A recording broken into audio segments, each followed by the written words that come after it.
আজ মায়ের কথা ভীষণ মনে পড়ছে, খুব মনে পড়ছে।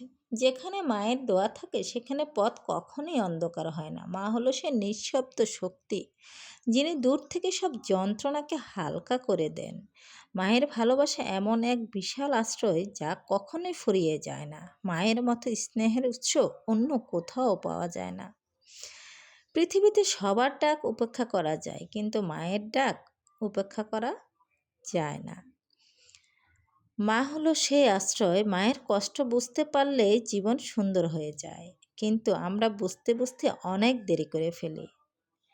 রাব্বির হামহুমা কামা রাব্বাইয়ানি সাগীর। হে আল্লাহ, আমার মা বাবাকে সেখানেই রাখো শিশু অবস্থায় ওরা যেভাবে আমাকে মায়া মমতা এবং যত্নে আগলে রেখেছেন।